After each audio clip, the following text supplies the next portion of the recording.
This is not a yoga class. This is a podcast. So what's good? That's so funny. I just had a yoga class. I promise you on God, it does not make me less straight. Now I've done hot yoga a bunch of times. It's hard. It's hard as hell. No pun intended. Like it's really hard. Yeah. That's a pun. Bro, think about it. Yeah. Hot yoga in Miami is just yoga. Well, you'd be surprised. It gets hotter. You'd be surprised. It gets hotter. I was very surprised on how many beautiful people, not only women, like beautiful people, go out and do yoga. Like it was crazy. I'm glad we're inclusive already. Yeah. I felt like you guys are like media trained, huh? Yeah, no. We're a PR trainer, 100%. Yeah. One podcast. Yeah. It's about enough. Type shit. What's up, guys, and welcome back to the Domino Tapes. I'm here today with boy of mine, and he just started a new rock band called Shh Rock, or just Shh. Let's set it straight. This is your opportunity to set it straight. If it's Shh Rock or just Shh. I think it depends, right? Because it's bilingual, so it could be Right. It could be Shush, it could be Shush, it could be Shh. Para mi gente latina, It could be just, or you can just go like off the wall and just call it Cállate Rock. right, whatever you guys want. I don't think we can. No. We've had debates internally about shushing people in general. They're gonna be pissed that we shushed them. We'll get there, but I definitely think it's for my American people with residencies or your legal status. Shush. Yeah. If you don't have a legal status here, exactly. you want to be quiet. But bro, tell me about you guys, bro. Like, first of all, I've always known you, Ander, to be like in rock bands ever since. I honestly don't even know how I found you. LinkedIn. Cause probably. Hinge? Yeah. Oh wow. Okay. Because I was like, I didn't have any classes with you at school. No, and what year were you? I started end of 2019, right before COVID. Are you both FIU? No, No. I wasn't. I went rogue. I didn't even go to FIU. So you just did the program? Yeah. Okay. Yeah. I don't know what year I did it, I did my AA, and then I was like, do I want to do 2 years of FIU or 2 years of ad school? I just did 2 years of ad school. I said, fuck it. And then it worked out. Yeah, I mean, the only thing I learned from FIU was the strategy side, and super useful, okay. Yeah. But either way. Yeah. Go Panthers.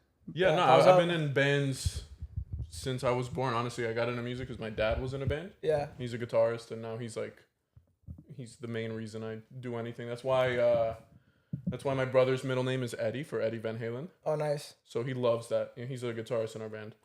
He loves that. You know, Yeah. I'm the drummer and he's the guitarist. It's just like Van Halen. That's why our band should be called Perez. But you know, yeah, I've just always been into it. And then I met this guy one time at Cooper's Hawk. Oh, nice. He's a bartender there still, right? Well, as of right now, please help me out quick. Yeah, we're trying to make it out the hood. Please. Yeah, I would. Yeah, I got out of we're getting into my lore. I got out of a relationship, and I would start going. It to took Cooper's us Hawk. it took us 2 minutes to get it. Yeah. All right, guys, I'm in a band. Hold on, Hochi. Drop the mic. I got this. So, yeah, not only was music genetic, but alcoholism. And Right. it's like I was born with a Cooper's Hawk membership. So I'd start going there after a relationship, to cope with my traumas. I can verify that. And eventually I met him. I got laid off, and I threw myself into music. I started multiple groups, and that's all I really had at the moment is wine, music, and another. Right. How they come together. And female company. And that's how they come together. Right. And yeah, I met him, and he turned out to be a singer, and I wanted to start different groups. I wanted to go harder. I wanted to go Latin because that was my roots, you know? And it fucking worked out. Is that how you experience it? For me, it's very different. Like our plots are very different because I've been consistently making music for already about like 3 years. And he is definitely like where like his career experience is way different than mine. Yeah. Because I didn't start like on rock studios or anything like that. I started like on rooms in my friend's apartments and like just trying to figure out how the DAWs work and all of that, and kind of like working with trap artists and like R&B and a lot of freestyle because of the Red Bull experience that I was talking to you previously. And since I started doing music, I've been working there. at Cooper's Hawk. And then my lore went all the way to the point where there was this one day that one of my coworkers is like, yo, I'm so busy. Can you please help my regular? And I'm like, my regular is crazy. well, in the Yeah. service industry, it's very common. Yeah. Like I generally don't have like an idea of what it is to be a regular in a restaurant because I will never relate. There's no way I can go to a restaurant more than twice in a year, unless I really fucking love the place. What does that mean? I'm not saying anything yet, but the point is, this guy comes in and he's like, "Yo, that's my regular," and I just looked at him and he's with a beautiful woman, and I'm like, "All right, mad respect." But you see that every day, you feel me? And nothing happens. We're just goofing around. Are we really doing all this right now? Yes. And then we could just talk about the music. No. We have to say it In español. En español. I can do it in Spanish. Yeah. Bro, this is a Spanglish show. This is a pro. Yes, We're and the Spanglish, Spanglish yeah. band. Yeah. Y bueno, básicamente el cabrón lo veo ya al siguiente fin de semana también. Y yo como que, wow, ok, duro, con otra. Okay. I was looking for love. Sí. And I still am. So if you're free I don't know when you're posting this. I'll be at Cooper's Hawk. Yeah. Or él te puede llevar a Cooper Hawks. You just gotta DM him, okay? Nonetheless, the whole point is that after like a month of seeing him like multiple times, I was like, okay, this guy is cool. But there is this thing at the place I work where they call him Messi. Okay. Okay, because he's always bringing like, well, not anymore, but like at the time he was just bringing consistently. You had lore at the Cooper's house. Oh no, he was the guy. He was the guy. Everyone was like, "What the fuck?" When he will come in, everyone will be like, "What the fuck is he bringing today? Like, what type of woman is he bringing today?" Nonetheless, whatever. He goes on his stuff, I go in my stuff, and then one day out of nowhere, sin ninguna razón aparente, como que me imagino que su cita estaba muy aburrida o qué sé yo. Y I literally had like 50 dirty plates on me. I was like, bro, if I see anybody talking to me, I'm going to flip my shit. And as soon as I get out of the kitchen, I'm having a terrible day, I see him by a barrel and he goes like, yo, what's up? And I'm like, yo, what's up? And then out of nowhere, given that I had no fucks given at that moment, he's like, yo, like, so how you been? And I just randomly told him out of nowhere, yeah, I'm about to drop a song. He's like, yo, do you sing? And I'm like, yeah, I've been doing this shit for like, you know, at the time, like 2 years and a half. And he's like, yo, I played the drums. And at that point, it was just like, and I didn't know what to think at the time because I was like, all right, another motherfucker that wants to invite me to sing in their band. And it happens a lot with producers too. Like, yo, I'm going to make you big. Like, just pull up to the studio. And I'm like, yeah, whatever. And then he said, all right, let's do a jam or whatnot. Y como que el día se está acercando, yo hablo con mi novia y le digo como que, mi amor, yo no sé si ir. Y ella me dice, ¿por qué no? Y yo como que, primero, este tipo es un, like, living red flag. And second of all, I fuck with him, but, like, I don't know what to expect. Right. Because as I'm telling you, I've never worked with a band since I'm an adult. When I used to be, like, a teenager, I would work with bands and stuff like that. But, like, since an adult, I never worked with one. And I'm so used to, like, the way I sound and, like, using the compressors, the autotune, and all that bullshit, and which I love. I'm an autotune lover here, okay? Just letting you know. Fuck you. And when I went to his studio, I was like, okay, the vibe was immaculate. No, let me tell this part. Yeah, okay, yeah. Well, what made the vibe immaculate? Like what? Oh, it was immaculate. The beginning was minutes. tough. Yeah, the beginning was tough. He came in, and I had listened to a couple of his songs. Wasn't rock. It was Latin. Singer-songwriter. It was super emotional. I couldn't hear him because he was lathered in autotune. And he came in, prepped with a rig. That's what he called it that before knowing me, and I called it that, and I didn't realize this is what the rig. And we spent 10 minutes trying to put like just XLR cables, like women into women, and apparently in music you can't. But we or no, it's a female XLR cable. Okay, all right. Yeah. I'm woke. And we tried to hook him up to get his effects. Right, came with a laptop, 17, consoles and whatnot. And my brother at one point, our guitarist, he's just like, dude, let's just hear what he sounds like. Give him the mic, you know, because we're ready for that, not for the effects. We're like, fine. So I tried to appease him for 10 minutes, gave up on that. He got on the mic. We played some covers. They were all ass, but there was something there. Mm-hmm. And then we played one original, and this was something that we were just eating shit on that my other band didn't really want to do. It was harder rock. And he freestyle rapped the entire thing in Spanish for like 6 minutes. We got to a chorus. He started belting some lyrics. It was all made up on the spot, and it was magical. I mean, it was beautiful. Yeah. And I agree. It just clicked from then on. He had the sound. It sounded like he deserved to be in a rock band. And pretty much everyone ejaculated on the spot.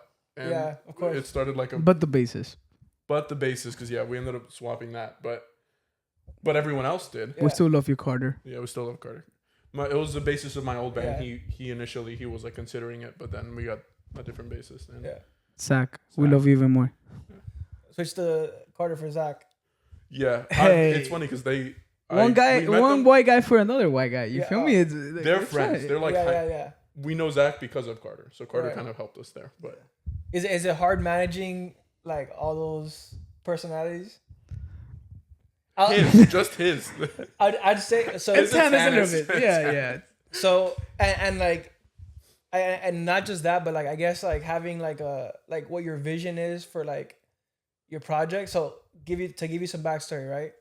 This podcast started with 4 people.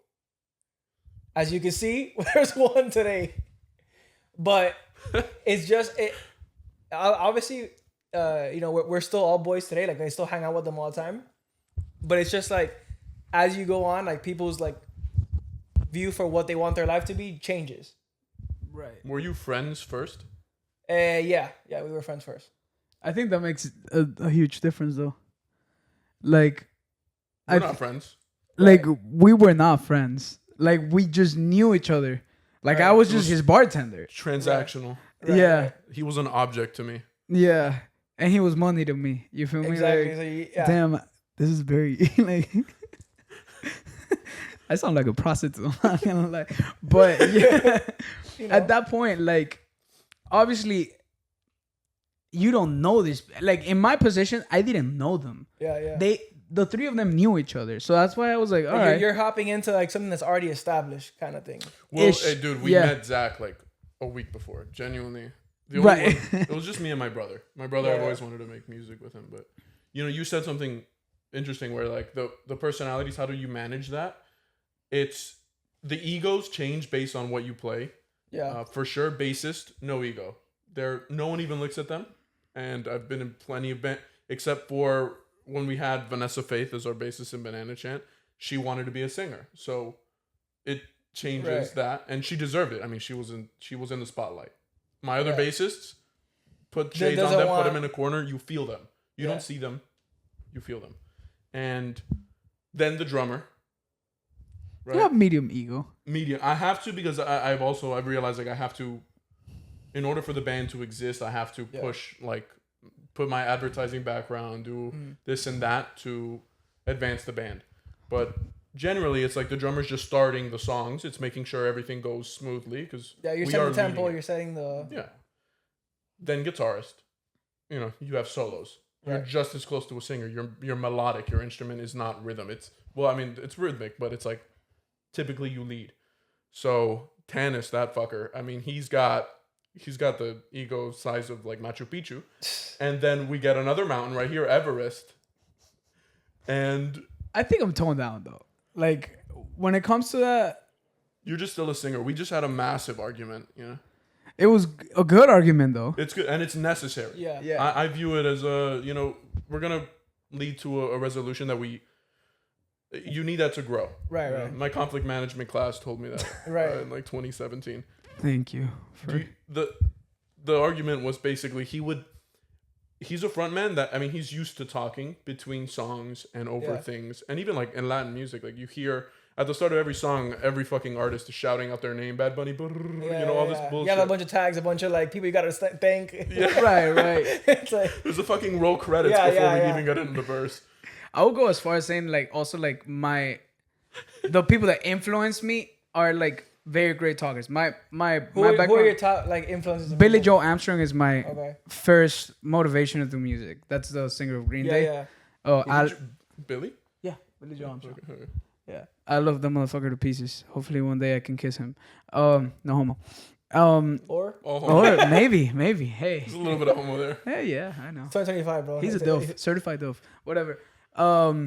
Also Alex Gasker for All Time Low, Sarati from Soda Stereo.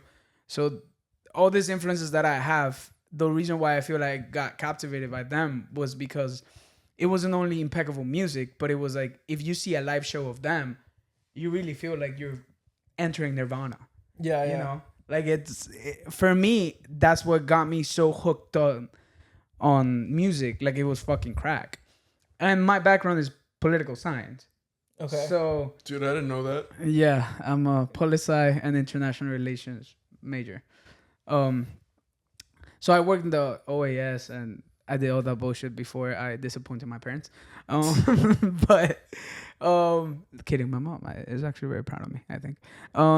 But yeah, so regarding all of those situations, I know. Regarding all those situations, I've realized that public speaking is my thing. Right. You know, like public speaking is the one thing where I feel like I know how to connect with people. So basically the argument went like, when I'm feeling the music, I just want the people listening like to have a context and to make them feel like, okay, even if you're paying $10 or even if it's fucking free and you drove all the way to see us, like I want you to experiment something that you won't be able to by just playing a button in your phone with Spotify. Yeah. You feel me? And I think obviously you gotta let the music talk, which was a whole conversation we had. But yeah, it's just also like it's our first show. You feel me? Like it's defining where we're gonna go when it comes to like live presentations and who we are. Like Shush does have a particular sound. So does have a sound, but at the same time it's like it's our first show. We only have like 2 months playing together. And I think that the raw talent is there and the potential is there. But it's just like I'm so willing to experiment so much shit. Yeah. Content wise, like life experiences wise, sound wise. And I know like I also come from a background of music where like we experiment all the time.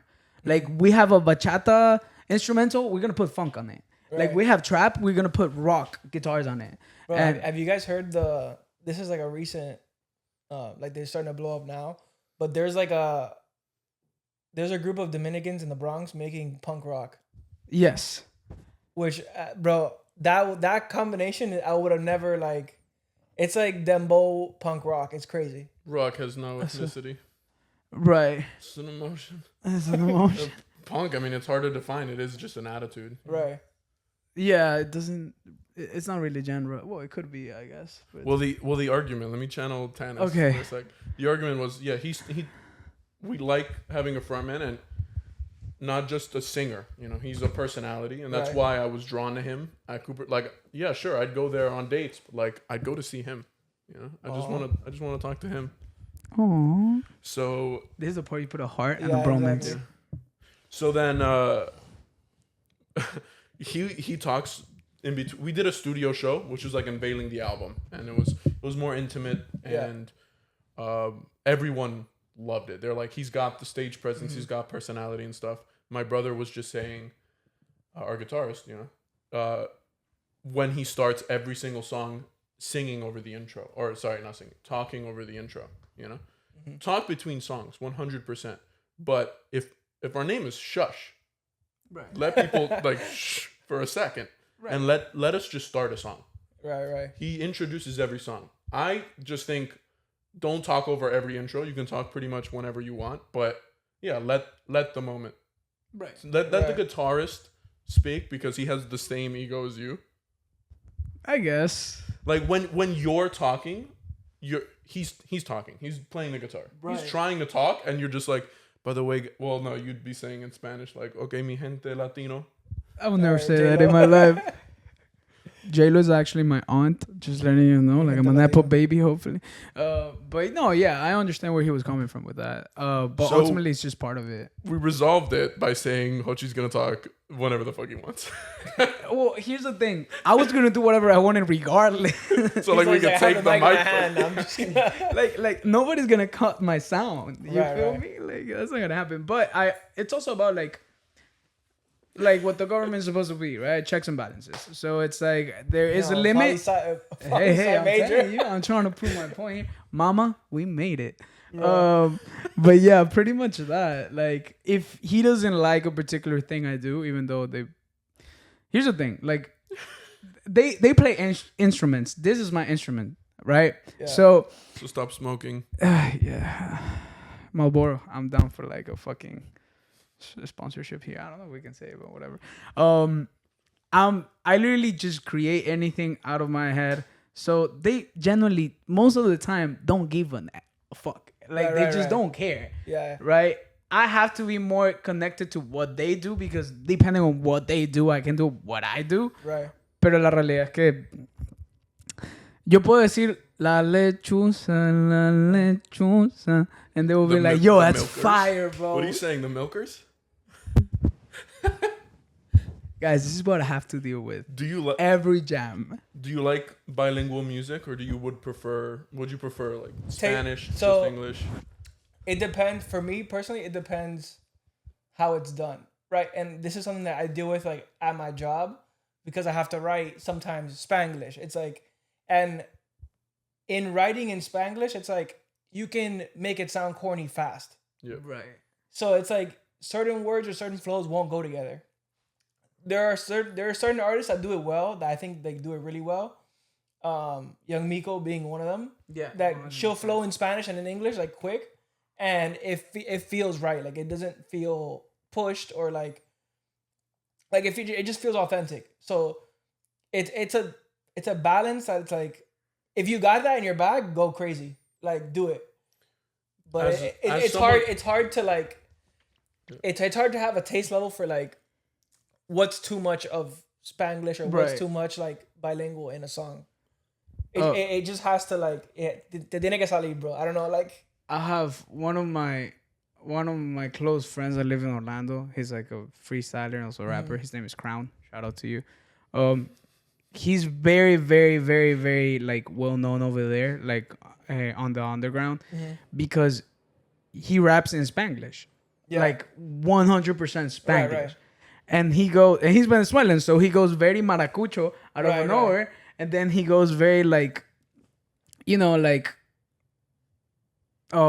gringo out of nowhere. And I think the secret that the influence I got from him is like the only way it sounds okay to the bare minimum is if your Spanish accent makes sense.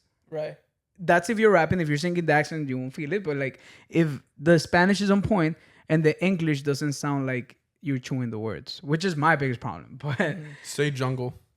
jungle. Okay. We have I've a been song. practicing. I've been practicing. We have a song that we were writing, and he says "Welcome to the Jungle," which is great. No one knows. This is not a song about welcoming anyone to a jungle yet. No, and it's jungle. It's very Jungle. funny. Bro, another artist who's good at to your point of what you just said, there's an artist, I don't know if you know who Trueno is. Yeah, of course. Yeah, Trueno raps in English, and you can tell he has like a strong accent. Right. But it's just like the flow of how he says it works. There's also a different point. Like Trueno is No, he's a it's God. crazy rapper. Yeah. Yeah. He's God in every single aspect of the rap spectrum, and even if you He's like, already a deity, bro. Just he's a deity. bilingual. Yeah, No. like, He's hey, not you're- really. you're- He's not really bilingual, but that's the thing. Like Yeah. he even has like grammar errors when he raps No, in English, but it's fucking fire. it works for him. That's the Yeah. thing is like there's no right formula for like Spanglish or like. I'm sure there is. You think so? It's like that's our job. Yeah, No, as a copywriter for in sure. Miami. So I mean, I'll give you an example of what I do, bro. I literally have to set like. How many times have you had to like just say out a script because you're like when you say it out you're like, oh, this is actually ass, like it doesn't flow. Yeah, when you read out your writing, you're Right, like, or wow, like- that sounds alien. Dude, you know how many times I've recorded like illegal alien. I've recorded like a spot that I've done, like on and hearing it, I've been like, oh, this is not good. Yeah. So it's like it's the same thing. It's like you gotta just. So then I wonder, I would say we're like 75% Spanish to English ratio. 100%. All of his originals, he came to us with the songs that he's already released on Spotify at Hochi, and he it was all Spanish. And now, like, as we're writing more music, newer stuff, then it's starting to become more English influenced, right? I don't know if that's appeasing me or. Well, I've always had like some Spanglish on my songs, but it was definitely like, say if the song is 100% X, like it will be 90% Spanish, like top, like minimum. My bad, minimum. That's totally a mathematical equation. 100% X equals 90% Spanish. No, Exactly. like it will That's be legit. 90% Spanish minimum, and then the other 10% will be like either like mumbling like English. But that's also because when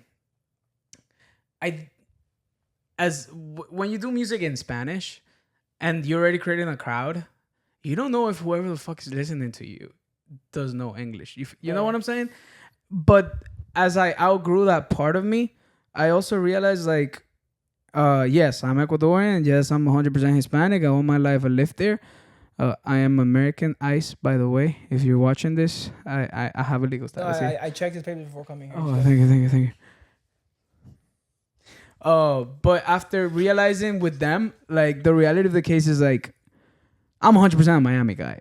You feel me? Like I've been here since I'm 18. I'm 26 right now, and it's like I'm a Miami guy. I've been coming to Miami since I'm 6. Yeah. And it's like I don't only speak Spanish or English. I speak Miami. Spanglish. Yeah, I speak Miami, bro. Yeah, Miami is a very. And I'm sure you'll get into when you end up moving. People are like, oh, you're from Miami, or like, Yes. you're not from here. Like you're not.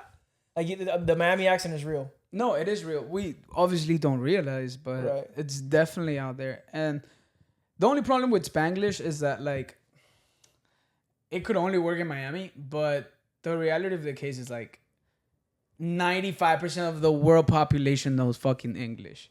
Yeah. Right. And I think if we nail, and I think we're nailing the Spanglish, it's gonna work out, and eventually it might become a trend. But you honestly just gotta keep trying it out. Like, and then your audience will start getting used to it, and I feel like it's just gonna be right. How should we, in your experience, because you're more multicultural than me, you know, like I grew up speaking English from my Cuban and Puerto Rican parents, unfortunately. So how should we market it? I grew up listening more towards American rock, right? You know, classic rock. Oh yeah. Mana was introduced to me later on. Like even my dad's music, which was Spanish rock, like he ended up, you know, disbanding the band because he had children. So I didn't really experience that. It was tidbits every weekend at my mi abuelita's house. That was my experience. So now I'm trying to bring my advertising into Shush, but I also don't know. I don't know how far into Spanish, far I should push it. Like even the name is bilingual because it's a fucking sound. Right. But should all our captions be in Spanish? Should I mean, just be like, honestly, what most of your music is Spanish.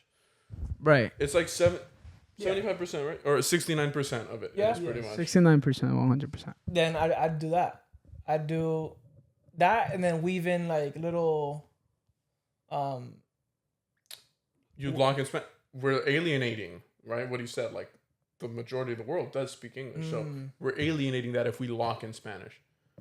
But you're right. It's the key to Spanglish, but Spanglish starts with Spanish, even in the word. What I'd say is don't make up a word that doesn't exist. Right. Like in Spanglish, I guess.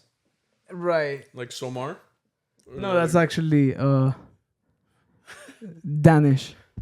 Okay, great, yeah. Like my biggest reference is like, for example, like when I've worked with brands who, and I do this like on the daily, is I'll just listen to music, and like I said, like I have artists like a Young Miko, a Trueno, that I know do that balance, and I'll listen to them and I'll be like, okay, what kind of balance are they giving this song where they go like back and forth, and then I'll kind of.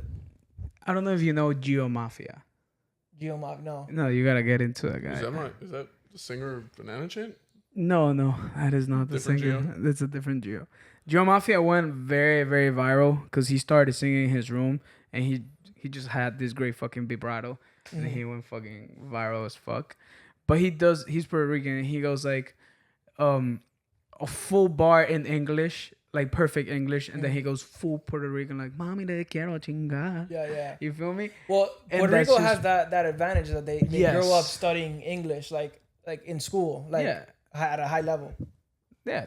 So it's like a lot of people in Puerto Rico know English through school, I'll like argue from an early age. like They're I also wouldn't US say territory, so it's like, yeah. Do you think then Spanglish is an asset and something we should push?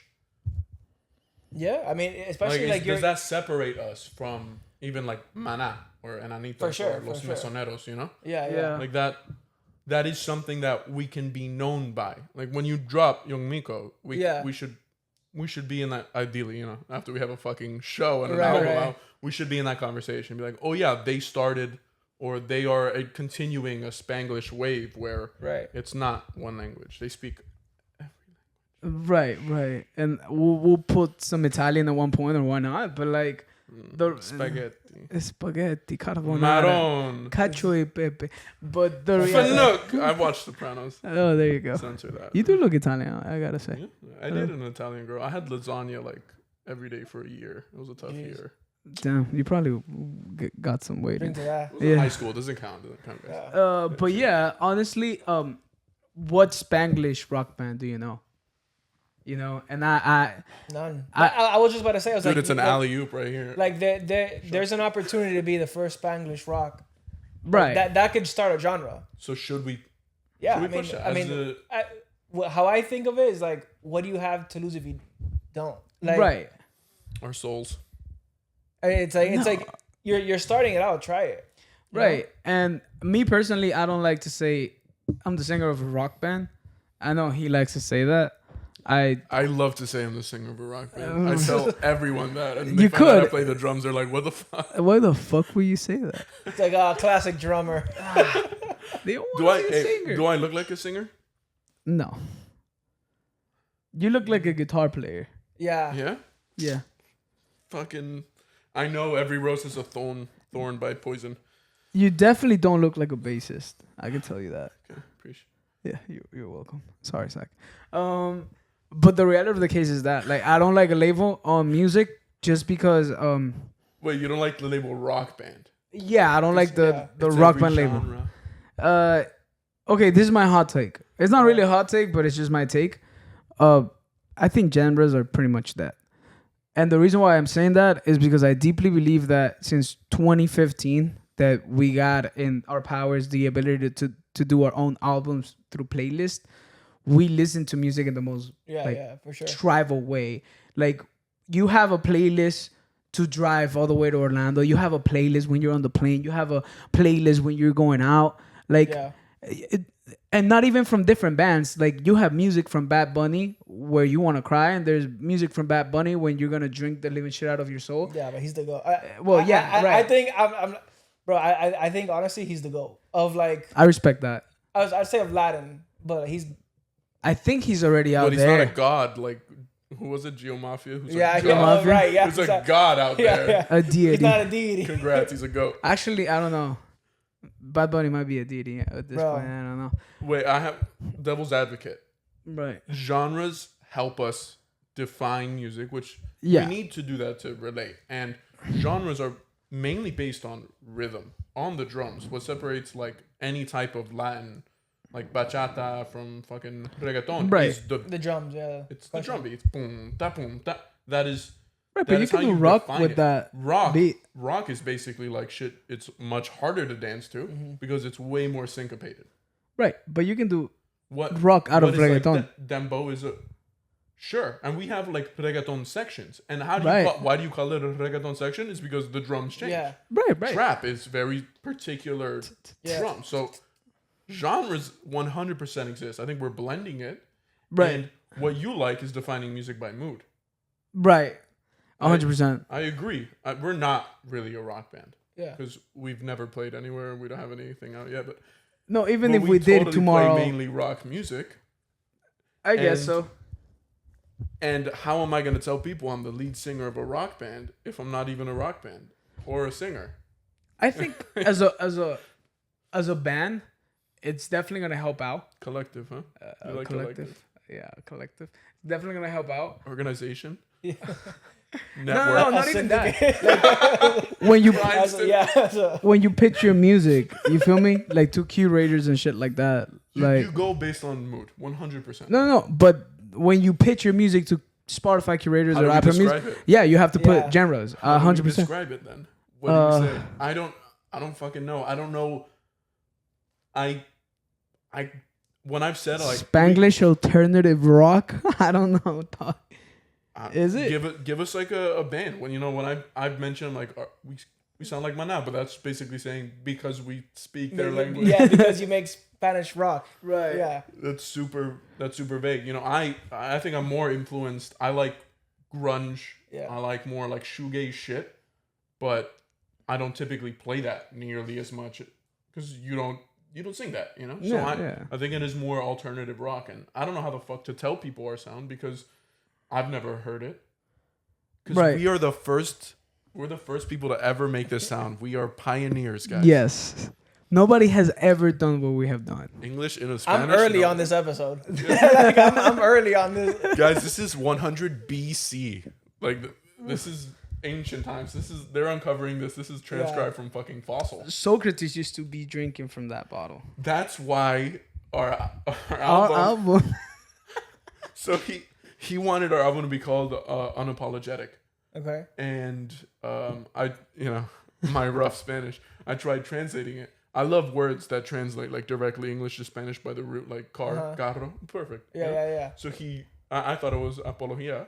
Right. And I And- thought No, it was. Anyone I've talked to has been like, "What the fuck is that?" No one's. They all say like "disculpa," but Right. apologías. I mean, he's like, it sounds like a Greek tragedy, Yeah. bro. We should totally. Yeah. It's a tragedy about Apollo. It's Right, exactly. So we were thinking about it. And we were like, apologia sounds.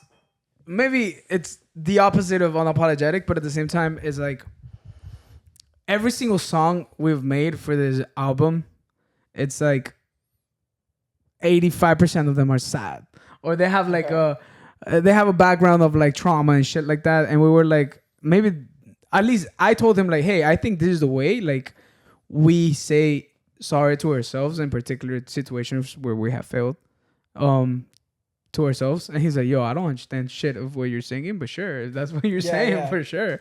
And I'm like, yeah. And then we wanted to put like sort of a, what was it, like Greek paintings and shit like that. Yes, you did. But he's not convinced by it.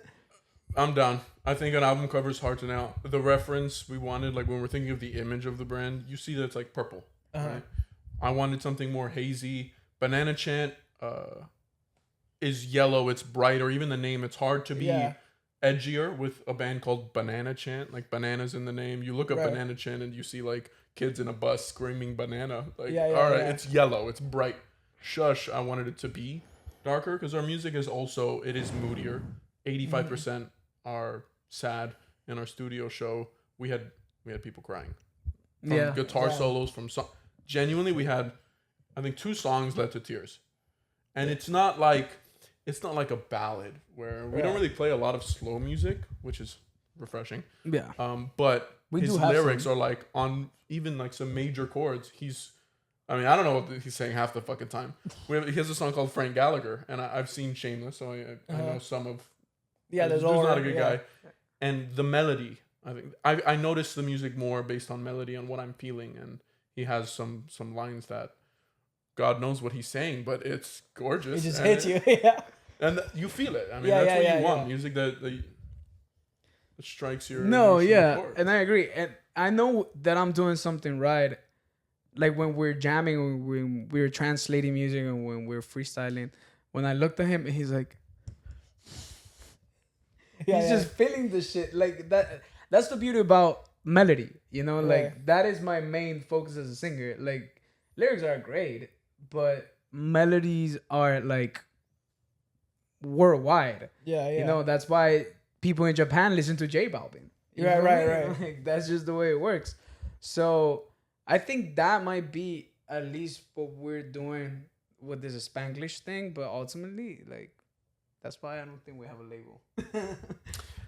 I do wonder. I've had this debate where can shitty lyrics overcome an incredible rhythm, an incredible. I mean, now we would say melody, instrumental, a beat, whatever, or vice versa. Can like incredible lyrics overcome a shitty? Never. No, right? It is. Never. You feel it more. Right. Than, It's a rhythm thing. It's like a cadence thing. It's Yeah. I don't think. Yeah, great lyrics can Beautiful do that. lyrics cannot take you anywhere. Right. That's my hot take. It's no, please. Yes. Write beautiful lyrics, bro. No, I know. Whoa. That's what I'm Dude, saying. I don't write any lyrics anymore. It's not even in English or Spanish.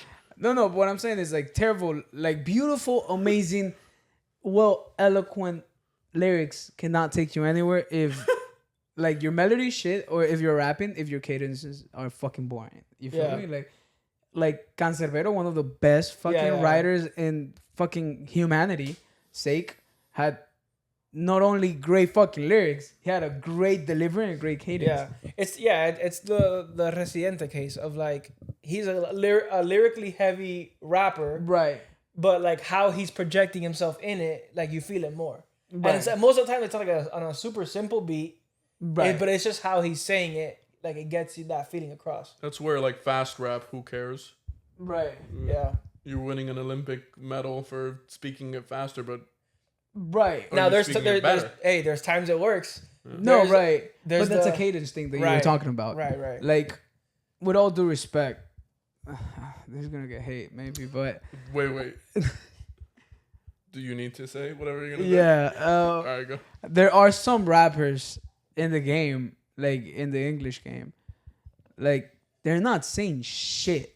Like, like okay, I'm gonna be real. Like, probably the last 10 drops of Future are fucking garbage, lyrically speaking. Most of them, of the last 10, are garbage. But the one thing that guy has, bro, he just goes to the studio, he smokes a fucking blunt, and he's like, yeah, because he understands exactly how it's gonna sound. He already has the gear. Yeah, he has a sound defined in his head of what his songs are. Right. Hochi, what do you want our message to be then? Because you have the chance to, if this works, you have the chance to shape a narrative, to influence people with your words. A lot of the artists nowadays aren't saying shit. They're trying to get, a popular song. But you have a chance to tell a story. What would you want our story to be? I think, given that we all have different backgrounds, at one point I thought like, okay, this is my message, but it eventually became... It's yours. No, it is, but it's also our message. But what I do think that could be something that we can all agree upon to a bare minimum is like overcoming terrible situations as of right now. It's very difficult by yourself. Like, overcoming a terrible heartbreak, overcoming a terrible relationship with your family, overcoming grief, overcoming just that void in your life. Like we touch the base on certain topics that some artists do 100%, but at least in my way of thinking and my way of writing, it's like, have you ever been in work and just like looked yourself in the mirror for the 1 second you sneak into the bathroom, you're like, what the fuck am I doing with my life? Yeah, that was while I was in while I was in art school, I was working at a fucking law office just for the check, making copies all day. That was a job, making copies for lawyers who didn't give a fuck. They're just like, I need these copies by the end of the day. That was the worst job. It was the best because I was like, I want to get the fuck out of here. Right. But it was like, bro, like, those moments of like, what the fuck am I doing? Like, right, on fulfillment. Yeah, literally. You feel me? I think you should write everything as long as it's true to you. Like I would listen to an entire record about your girl. Right. We can name it after her too. She'd like that. But Latte. I would, if it's true to you, then it'll resonate with people who Right. relate. I don't think you need to try and write for me, represent Zach, like just write your shit Right. and it will work. You Yeah. know, because you're in advertising. Right. You shouldn't. The goal is never to get 7 dudes in one room to crank out one idea. No, Like the best one is one Right. person telling a story, and Yeah, it's true to them. I think at most like that room is like 2-3 people at most, and that's already. that's a lot. already like I'm talking writer designer or like Yeah. and that's it. Like it's like that because Right. it's true. It's like if you try to make something for a lot of people, it's not gonna hit. It's like make something for 100%. you, hoping that maybe people resonate, but it's like at least it resonated with me. I'll give an example. He has a song. Oh, yeah, you can say it. He has a song called Pia, which is about whatever, just girl. say that it. Girl that he didn't tell me. He didn't give me the whole thing. I also don't even know half of the lyrics, but I know how it feels. Right. We had before that we had another song called Sex Song. Okay. Because I was like, dude, let's write a song you can fuck to. Right. And quickly that song made it really hard to fuck to that song because you got really raunchy. It's dirty. It's a dirty Right, song. right. I had people describe it for me or like translate it for me, and he's talking about.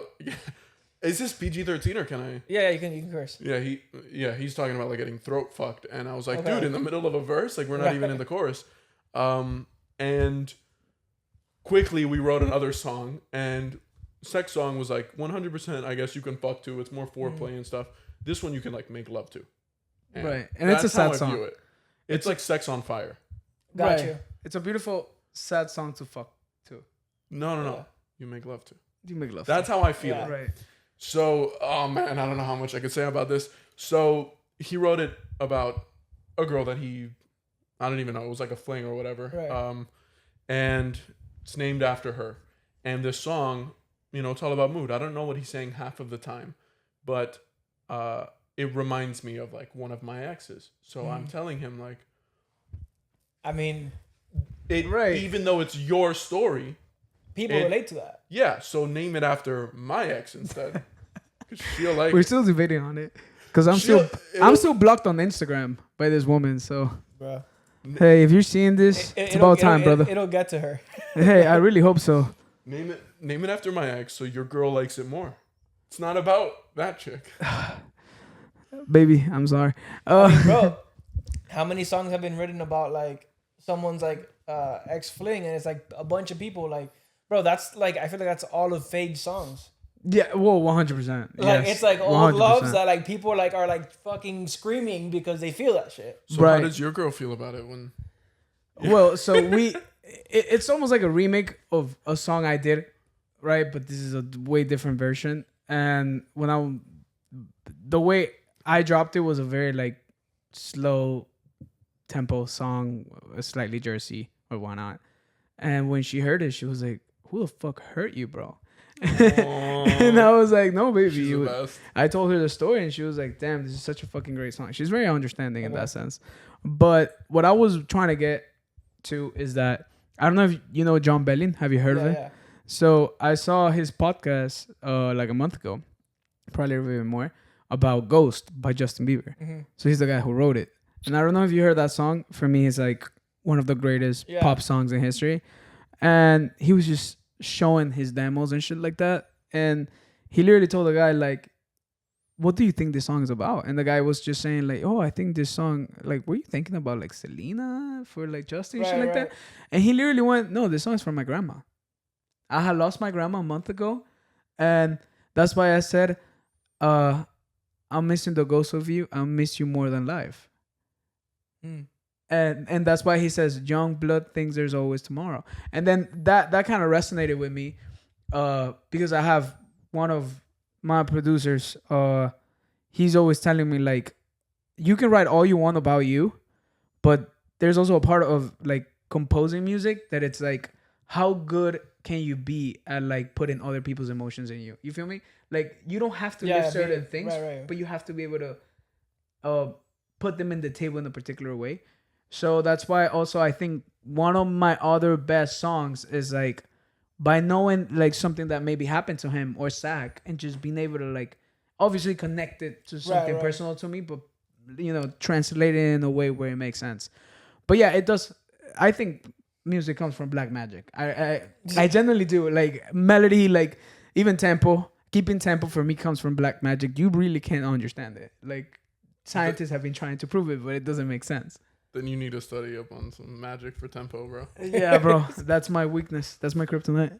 It's well known that singers are. It's much harder for them to keep the tempo because like if there's a pause, most music now the beat cuts out and you have like a moment where the singer just like delivers a killer line.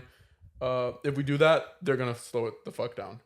If they don't have the click in their head, which I'm not gonna force them to listen to click. I'm your click. Yeah. He's gonna. It's like boom. It's just me. Let me be dramatic here. Let me like trail off on this note. Yeah. And we're off the click then. I think that's like the major advantage of rappers. They're very good at keeping tempo. Most of them don't sing good at all, but they keep tempo like a fucking drummer. Yeah. Yeah, of course. But he's a beast at freestyling. We have a song where he just freestyles both of the verses, and at the show, which will have happened already. I mean, you saw how great it was. I mean, bro, we could honestly just drop this like de una, like that's what I'm saying. Fuck it, like a surprise episode. Here you go. Well, we need to confirm that because we can talk as if we just saw the show. Like that was incredible, right? I mean, bro, that moment that you had on stage was crazy. The one, yeah. Bro, no, and when you said that thing, dude, you remembered? Because you threw him that. What word was it in the freestyle that you held bro, up your phone? It was fucking onomatopoeia. Bro, I mean, you remember? You were there. All right, you remember? You were there. Obviously, you're thinking what I'm thinking, right? We have fucking trauma with that word. All right, so we aren't 100% set on the name for the album. Apología is funny, but he goes, dude, we should call the album Onomatopoeia. But in Spanish, onomatopoeia. And I'm like, dude, in English, that one, it sounds dumb, and two, no one will be able to spell it. Right. Right, like you go on Spotify. Spell it right now. Yeah, no, bro, I'm fried right now. But bro, I would just look you up by Shush. Right. Like I would just. Well, hey, maybe. No, like, but I agree. Recent release. It's dude. Shush is already an onomatopoeia. It is indeed. That's why I thought and every song is just shh, pa, brr, brr. You know, you feel me? Something within those lines. I have a question. We've had this debate internally when we're coming up with the name. Some members of the band have been vocal about it. You can't ask who it was. I'll say everything. No, I mean, our bassist doesn't say shit. Shushing the audience. Like he is valid concerns, right? Shushing the audience. He doesn't like that. It's in one part, you're telling people to shut up. It's disrespectful. And the second part is you're telling people in an event where they're like, we want you to be loud to like, right. Hey, let's be quiet. Right. What do you think of the action of like at the start of a song, at the end of a song, at like in our branding? What do you think of the? I think there's a way for you to put it into songs, but towards the end. You like it at the end. I like it. People are raging. We just did a killer solo, and you're like, maybe at the intro, like. I'm gonna explain to you how I see it. Right. Go. I kind of see it like Paramore style-ish, right? Where it's like you do like big section, and then at the end you do like the shush, and then obviously people termina seco, right? Okay. Yeah, that's kind of like how I see it. Shushing ourselves. Right. Not the crowd, because they'll keep whatever they're gonna do. They're gonna do whatever they want. But that could also be a cool like closing moment. That's like you become known for. Exactly. Perhaps not in all of them. No, right. But like definitely, I've like when they're closing out the song, I literally just go naturally like shh, and it just closes out. But I think regarding his idea, like the reality of the case is like, I never think the idea should be shushing people. It's more like making it feel in a way, obviously not corny or anything. Like, hey, shush whatever the fuck is happening to you right now. Like, just shush it. Like, silence those little voices in your head. Whatever you're going on. Like, you cannot pay rent. Like, your grandma is sick. Don't give a fuck for this one particular moment. This is about you. Yeah. This is about you experiencing this moment, and whatever happens after, you'll pull it through. I think that has always been the idea. Maybe we don't have the words for it, but at least like we have the languages. Yeah. We have the versatility to fucking put it into different languages and, you know, make people connect with that. And I think it's intertwined with what I was saying, that I think our message is like, hey, like, life is shitty. Like, this situation in particular is shitty. And I'm explaining it in a way where you can relate. But the reality of the case is like, we're going to make it through, dog. Like, we're going to make it happen.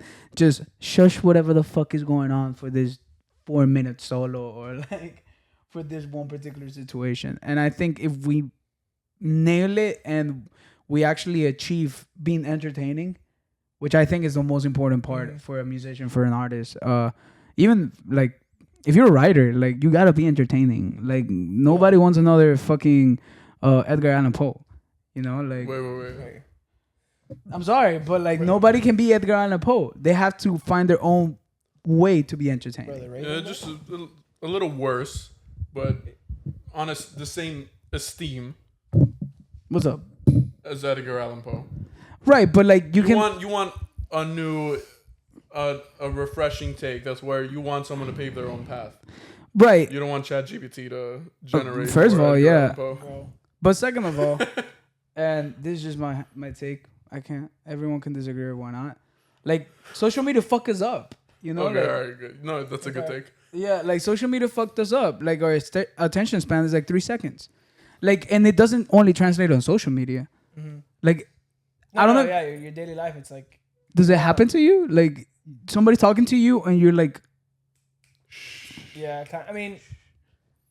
Yeah, no. So, what I'll say that works out for, at least artists or creators, is there seems to be like a flip flop of like people are craving more long form on short form platforms. Like, you're craving like a longer video on TikTok or like on Reels, like, and they're putting their money behind it because they're making videos longer. They're making like, they keep making like your parameters wider for you to create something. Right. And how many times is it just like, especially with artists, it's like, bro, you just turn the camera on and you just start talking. And it's not, and like, people are fucking with that. It's like, it's not even like, right. There was no point of you doing that. It's just, bro, I think of like, in terms of like master marketers of like music as Fade. Fade, I think, is one of the best marketers in music, to the point where he marketed a color. Like, you think of of green, you think of Fade. Right.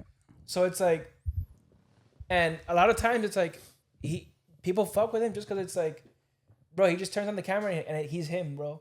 Like, he could have all like the chains and stuff like that sometimes he puts on, but it's like, you know him, and it's like, you feel like you're there with him. So how can we do that with?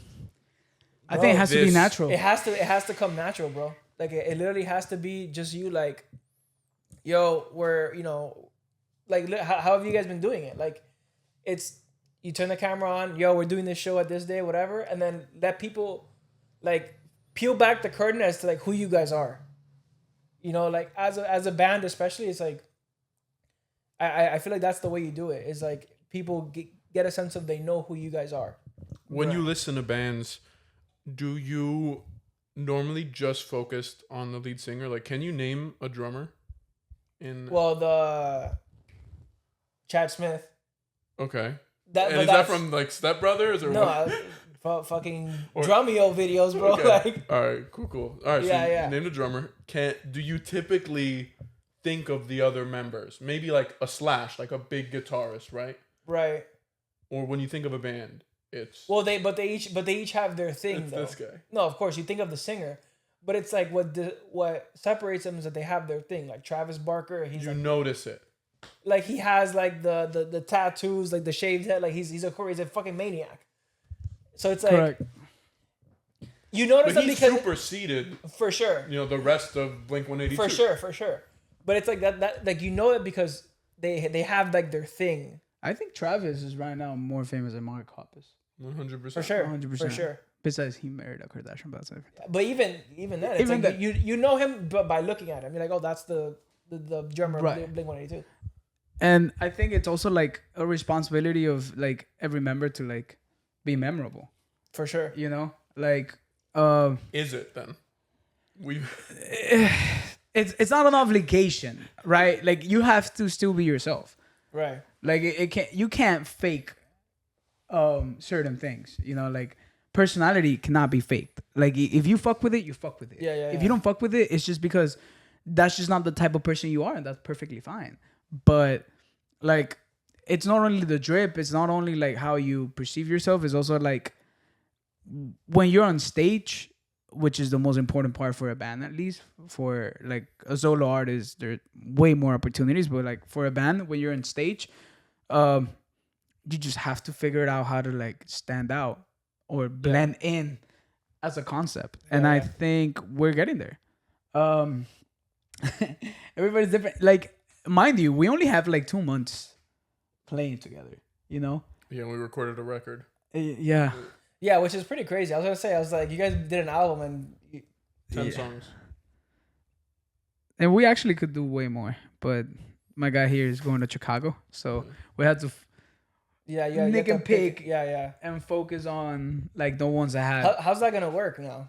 Hey, I want to know too. Yeah, I'm going to Chicago and I'm gonna go to the bathroom too. Give me a sec. Oh my god. Yeah, brother.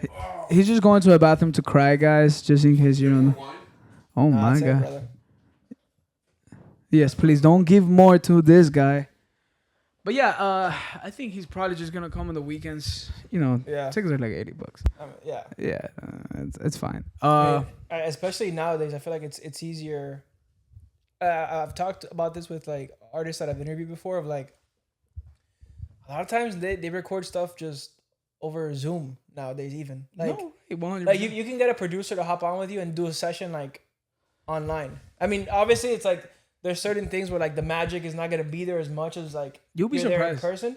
But it's like, if you're really like si estás puesto, like Yeah, 100%. and you're focused, it's like you could do it. 100%. And like, at least on my background, like I'm used to like I have an instrumental, I'll make it happen. You know, right. Like beats and instrumental creation it also got later on, but like one of my producers, which is also collaborating with us, Skia, he actually is almost your neighbor. He lives Oh, really? Yeah, Skia. Now he knows where you live. We work together more of the time, like making beats and then like engineering the voices and vocals and all of that. But the reality of the case is like if he pulls up wants to spend a whole Sunday with Tanis making an instrumental. Yeah, it'll get done. Yeah. And the reason why he was saying that our first jam and like why the songs have been getting like a little bit more tight and we've been like decently fast is basically because when I started my journey as Hochi, pretty much all my friends are professional freestylers. Mm-hmm. Like they have won the Red Bull. Yeah, I feel like that's even like the like freestyle. I feel like is super big in South Central America. Yeah. Like it's a way bigger. Es un deporte. Like Yeah. I'm like los argentinos, los venezolanos, like Tú sabes, tú conoces a Trueno, ¿verdad? Claro. Y tú sabes que Trueno estuvo en la FMS. right. Uno de mis consortes se llama Reverse, que Ajá. está en la FMS. Yeah, exactly. Ahorita, ¿me entiendes? Entonces, No, como no, que es it's que- another level. Bro, freestyle over there is a different sport, bro. It's like that's Right. es otro fútbol, bro. Like 100%. It's an art and a sport at the same time, maybe like Taekwondo or like a Sí, sí, martial sí. art. And I was just explaining to him, like, you think I'm good, but I'm trash next to them. You know, like, no, I can't, bro. It's crazy. There's levels, bro. Like esa gente son, and you watch them like do it, and it's crazy. no, and like, I've not only seen them do it, I've seen them achieve the aura of like ganarse el público. ¿Me entiendes? Right. Y como que generar un ambiente donde son unas malditas estrellas de rock. It just doesn't make sense. I'm very bad at battling. I'm just good at like freestyling and figuring out melodies and all that bullshit. But the reality of the case is like, bro, like these people are like they have this certain switch. Right. That it just comes out of repetition, and Yeah. it comes from this thing that I'm telling you that is black magic that you cannot understand. You go into a zone that it's like, yeah, the flow zone. all the words find you. Like, it's Como Messi and Caramba. Yeah, literally. It's a flow zone, and it's crazy. And I think instrumentalists also get there when they're like Tanis, our guitar player, his brother, like when he's making a solo on the spot, like he has this particular face that scares me in a good way. Yeah. Where I know like he's not even looking at the fretboard. You know, like he's not seeing what he's doing. He's just literally like feeling it. It's like a DMT trip. Yeah. He's in another astral like plane. Yeah. It's kind of beautiful. We have this particular song that half of the song is guitar solo. 7 minutes. It's 7 minutes. Yes, I'm not too excited about that, even though it's fucking fantastic. But Super excited about it. yeah, but the reality of the case is that the lyrics is about like you hating your. En español. O sea, la canción se trata como que de que odias tu trabajo, de que estás cansado de estar chambeando todo el tiempo y de que literalmente quieres hacer cualquier otra cosa menos eso y que a veces simplemente te preguntas por qué sigo aquí si estoy repitiendo lo mismo.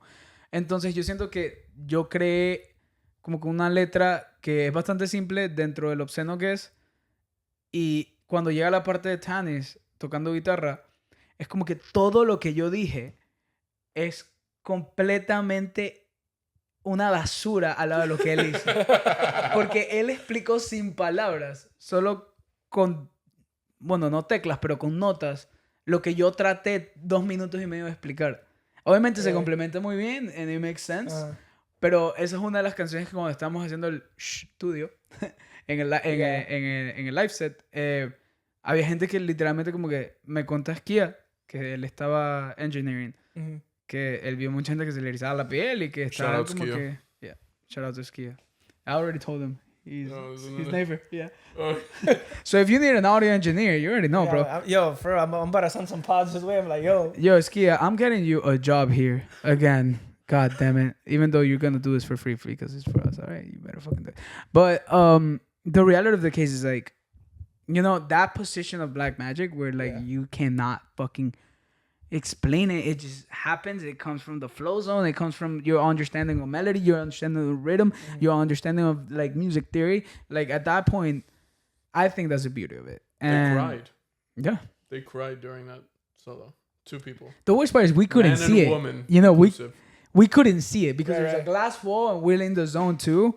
And maybe if they were in front of us, we wouldn't have seen it either way because we're there too. But the fact that we saw that and like everyone was just giving us the feedback and all of that, I was like, okay, like I'm not wasting my time here, Yeah. you know? Yeah. And I think that's utterly the most important thing. It's just for you, like when you start not only seeing the numbers on your podcast, but when you're like, okay, oh shit, this is so interesting. Thank you so much for like. For me, it's not even the numbers, bro. For me, it's like you'll get like every once in a while you'll get like DMs of people be like, yo, like this was like, and they'll tell you like a personal story of like as to why it like resonated. And I'm like, oh shit, like there's something behind this. Like there's, Right. I'm not just putting this out into the ether and it's like whatever. 100%. But it's also like I've talked to people about it where it's like selfishly for me, it's like a battery pack creatively. Whereas like talking to different artists, people who might work in the industry or don't, it's like talking to them about their approach or like how they kind of go about things kind of gives me a different way of looking at things on my daily, like I say creative ventures because I do like a bunch of things. Like it's not just writing, it's a bunch of stuff. But it gives me like that other outlook that maybe I wasn't thinking about before. Right. And at the end of the day, we inspire people, you know? Yeah. Like maybe we're not seen by millions of people. Yeah. But at least out of my experience, like I don't have a huge fan base or anything like that. But like Whoa. Let me go to his Spotify listeners. You're not huge, my ass. Hold on. I'm definitely not huge. I think I've worked my ass off to have the little thing I have, and I appreciate everyone that does it. Yeah. But every single time I get like a DM or like a little message on fucking. It's pretty good. It's not that bad. AK listeners. It fluctuates. That's more than 2, dude. We're cooking, bro. No, I've been on 18. I've been on 22. It really depends on the specs of music. But the reality of the case is like, when I go to like TikTok messages and Instagram messages, and they're like, "Yo, Hochi, I just found out your music." Like, wow, thank you. Yeah. When I see that, thank you. It's just like, okay, everything I put up for this makes sense. Is Cooper's Hog open tonight? Cooper Hawks is open tonight. I work You're at working 4:30. Are you going with him? Well, I wasn't. I gotta dip out of here. Typically, I tell my dates like equal parts classy and slutty. It's like it's Doral, but it's a nice place. Yeah. It is a. So if you got Hey. it, Like if you want to go in Well, heels, you got it, bro. You look a little bummy right now, but yeah, I think we can get you dolled up. I'm straight chilling today, bro. The glistening nights of Cooper's Hog. Yeah, I mean I have a membership, so like we can. Hook up Yeah. a bar. Bro, he says that shit What are all you the gonna do with your time. membership after when you move to Chicago? Dude. Oh, there's like 3 in Chicago. Oh, really? Yeah. That I believe it or not, that was like I got the offer and I was really mulling it over, and I was unemployed for 4 months. Yeah, dude, I feel you. I've been there, bro. The first time I met you, I was in they went out for drinks. I was unemployed at the time.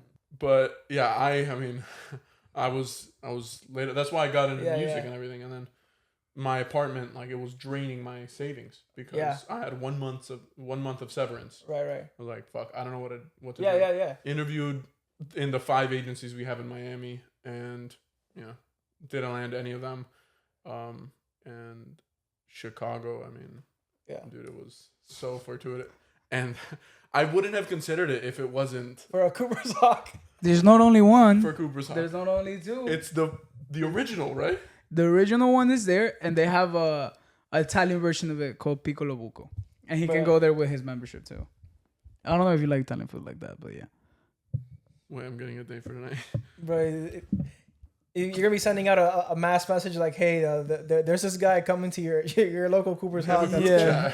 If you see this guy, please run away. At Do not Chicago attempt. location, be ready. Stock your bars. Oakville. Oh, Be they careful. should visit, No, he's a good guess. The reason I took this job is one, it's flexible. Right. In advertising, it's hybrid. Yeah. And it's the salary's good enough to where if we get a gig, makes sense, I'm gonna come back.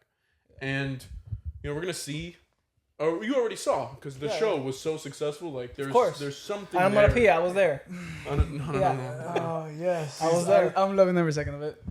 You remember when I threw myself into the people and nobody caught me, but then everyone just started to hug me? No, that was crazy. I know. One of the top moments of the show. Yo, god damn it! You remember when like Tannis put his pants down and like his pee was out, Bro, and then everybody and the Cubs came in, bro? Yeah, I'm Dude, telling that's you. my brother. I know you were there. I remember that. You were very. Yeah, he fucking windmilled and then flew up into the stratosphere. Sorry, it wasn't Tannis. It was Zach. Sorry, I was drunk. But yeah, it was a great show. Bassist. So that's exactly the point. I have a question off topic. What's up? What do you think of songs that are named after things that aren't mentioned in the lyrics? Like you listen to a song and like the guy, the lyricist basically. I think says, as long as the mood fits it, it's fine. Okay, what if the entire? Oh wait, hold on. What I if the think this is a entire wrap. album Thank you guys. I are appreciate names you. of songs named after shit he doesn't say in a single song? But it will make You sense. have to just know the name after bro. Right. As an advertiser, it's the worst. I was gonna say, I was like, that's okay with like 1-2 songs. What about 5? It gets tough because it's like you're trying to remember like those memorable moments or lyrics, and like they won't equate. I love that song where you say so like 3 times. Yeah, man. What's it called? Fucking Somar. Close enough. That one's alright, Yeah. but I say verano like 5 times. call it that then. No. What's it's another so one sad. that's? Oh, okay. Frank Gallagher. No. He said there's a song where at the start of every chorus he goes, "God damn," and then it smacks. He's just like it's like an emote at that point. It's called Juno. Doesn't say it once. I get it. Okay. I get it. Call the album that then. The song is about somebody who passed away, and her name was Juno. Put that in parentheses. Sure, whatever. Right. I think you're just gonna have to suck it It's in. fine, it's fine. As an advertiser, like Yeah. Bro, we're shooting ourselves on the foot. Like, what's that goddamn song? It's called Juno. Yeah. I think as long as people relate to it, they're gonna like it. You know. Yeah, Like- it's a disadvantage. Yeah. Or it could be an advantage. It can also be part of like what we do. You know. No, that's never that again. That's never. Yes, we're doing that. We're doing that. What do you think of self-titled albums? Like naming after the. Has Bad Bunny done one? No. Wait, like having a song. No, Or album, just- album. like album, Bad Bad Bunny. Yeah. No, he hasn't done it. Okay. Do you like that though? What is it? What would that make you feel? Like a debut, Shush by Shush. I'm not a big I fan. better get who you are by the end of it. That's what that gives me. I don't know. Who are we? We are. Like if it's self-titled, I better have a clear picture of like who you are, what you make. I'll be super honest. I don't like self-titles for one particular reason. They're boring. Our name is Shush. We're made out of 2 half Cubans, 1 half white, and 1 half Ecuadorian. I'm actually fully Ecuadorian. Never mind. The other half of any of them, Yeah, you'll yeah. never know. Yeah, I'm 100%. And honestly, all we represent is trauma, good music, and Cooper's Hawk. So thank you all for coming. That might be the album name. Cooper's Hawk? Cooper's Hawk or Trauma. Trauma and Cooper Hawks is fire. I don't think we need to name drop Cooper's Hawk, bro. Then everyone will start going. I won't get a reservation. Just call it wine. Bro. Winery. If I can, bro, if they would only like just let me talk to corporate. I've met the CEO, great guy, billionaire. He didn't know who Messi was. That disappointed me a lot. He's very white. Me? Yeah, you. No, the CEO of Cooper Hawks. No, Messi. Yeah. Oh, you motherfucker. The whole point is like, this is the type of company that like, literally, already makes $50 million a fucking month out of memberships. So that like they don't really give a fuck about like growing. Yeah, their marketing. They're like they want to keep their memberships going. they're mouth to mouth, and they think they work better because that doesn't bring in people that like people that don't really feel like what they want. Right. Even though everybody can buy a fucking membership, is like $40. Sorry, I said your secret, but it's a great membership. Don't get me wrong, but the idea of what I'm saying is like they don't want to grow, and I think they have the possibility of being like literally the greatest restaurant of the United States. Like the whole logistics of it, it's just fucking great. I hate working there, but I definitely enjoy the company as itself. I love that he works there. I know he does. Do it for the people, man. He's so selfless. I just love the money, fucking service industry. But it's you have to pass by the way. Yeah, for sure. No, 100%. I got you. No. But the sentiment of this shouldn't be go to Cooper's Hawk. It should be you have to pass by on Saturday. On to Saturday. Shush. No, yes. Actually, you can pass to Cooper Hawks on Saturday when I'm working before the show. No, I'm not. No, I'm kidding. There's gonna be a party bus taking us from Cooper's Hawk to Bro, that Bro, would that's have. actually a really good idea. Yo, what? Bro, he What got I it. do? Like, he got it. Bro, that's a great plan. Brunch and then to the show. Actually, brunch is and then shush. brunch. bro. I tried And then brunch. shush. No, Yeah, we should. We want to do a show at Cooper's Hawk, but they don't let me. we don't know I anyone. already asked. They were like, "Are you stupid?" Like Yeah, that's the shitty part, right? Like, right now we're at a stage where, you start on any artistic endeavor. Some of your friends will support, and other people will be like, "I'll wait till if it works, then I'll do it." yeah. My TikTok, because I've I blew up during the pandemic. Like, all the people who follow there would have never fucking followed me if I didn't already have like 100 whatever the fuck thousand. Yeah. It's purely after you see the success. All right, It's like, all right. I'll put my name in that fucking. Yeah. I'll get lost there, but before that, I mean, Yeah. I was gonna ask you. I don't know if we talked about this when we first had met, but how was it recording or like vlogging your agency life? it was super intrusive. Well, I was gonna say, I was like, was there backlash around like, hey, I don't think you should be doing this, like? Yeah, I had talks with like all the higher ups, and I was an associate, so it was my first stint in Right, agency right. life. Because as a creative, I thought it was a great idea, but It didn't work. I could see how it would be like. Did it? No one has ever gave a fuck, aside from mi abuelita, about my long form content. The vlogs have purely been for posterity, and I get to look back on my senior year of high school. That's when I did it first. I was like, Casey Neistat, so cool. Let me do it too. And I get to look back on memories that I wouldn't remember, erased by THC. Right. And then I have another year that I did it in 2023, where that whole year I was like, all right, I'm gonna vlog again, bring the camera everywhere, and it's very cool after the fact, but in the moment, like most times, you bring out your camera, your phone, and you try and capture people are it. like, oh, It immediately there it becomes fake. People are performing. Even right now, we're not super authentic because we know the camera's on. yeah, And it's like, what is that going to turn into? I have a camera. I'm shoving it in your face. It's so nice after that you get to look back in a couple of years and you're like, oh, that's awesome. I remember what we did here in this. Mm-hmm. But in the moment, it's so much of a chore, and I would always have to toe the line between who actually wants to be part of this. Yeah. Most people didn't. They're going there to work, and I'm out here like, let me make this a fucking vlog. Yeah, dude. I'll be from the outside. I was like, this is a great idea. Like, and Better idea than it is in practice. right. Well, if everyone's into it, yes, I can see how people would be like, oh, I don't want to be on camera, or like, just be different when obviously it's like, I'm thinking if I were to do that now, you could.